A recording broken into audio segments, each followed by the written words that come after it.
The first being Chris Armstrong. Chris Armstrong is a PhD student at the Wayne State University, USA. He is also an active member of the most famous American Chemical Society and received numerous awards. He does philanthropy works for nonprofit Grace Center for Hope Foundation. He's very passionate and vocal about education and youth empowerment. Christopher, it's an absolute pleasure to have you here with us today. If you could please sum up your speech in about 4 to 5 minutes and connect with the global youth sitting and watching you tonight. Certainly. Thank you. As stated, my name is Christopher Armstrong, and I first want to just say thank you to the Jaihind People's Movement founder, Dr. Sahir Tambe, for this opportunity. It means a lot to me to share my life experiences with you.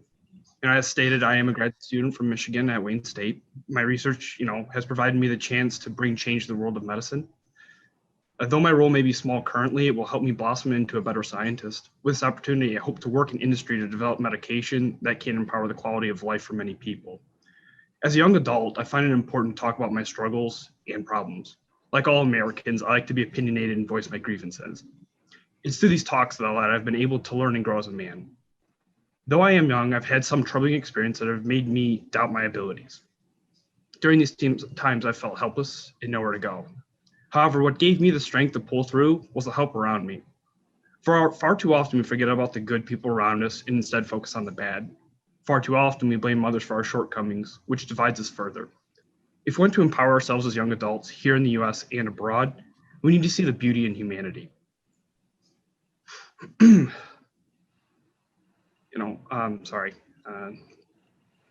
We should be grateful for the opportunities we're given in life because sometimes we only get a few.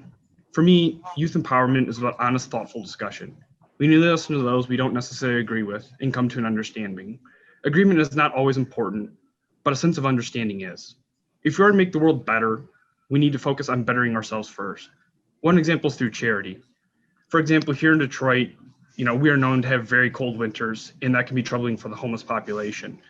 One problem that they face in particular is a lack of shoes and clothing. A nonprofit, Grace Centers for Hope, provided community outreach to give shoes and clothing to those that are less fortunate. Today, it is one of the largest homeless shelters and providers in southeastern Michigan, which I was fortunate enough to be a part of.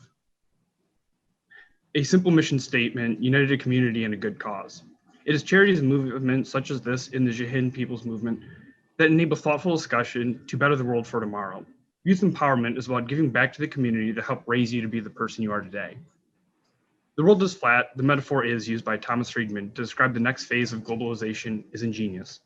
It came to him after hearing an Indian software executive explain how the world's economic playing field was being leveled.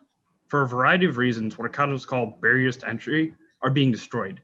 Today, an individual or company anywhere can collaborate or compete globally. In his book, The World is Flat, Friedman argues that due to a surprising and lightning quick convergence of technologies, individuals, not just countries and companies, can now communicate from anywhere to anywhere, collaborating and competing for the first time on a level playing field.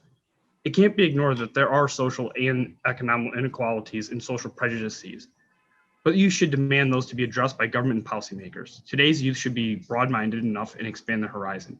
We should look at the brighter picture. There are opportunities everywhere. Youngsters today need to be open to it. Thanks a lot for giving me an opportunity to speak, and take care. Thank you so much, Christopher.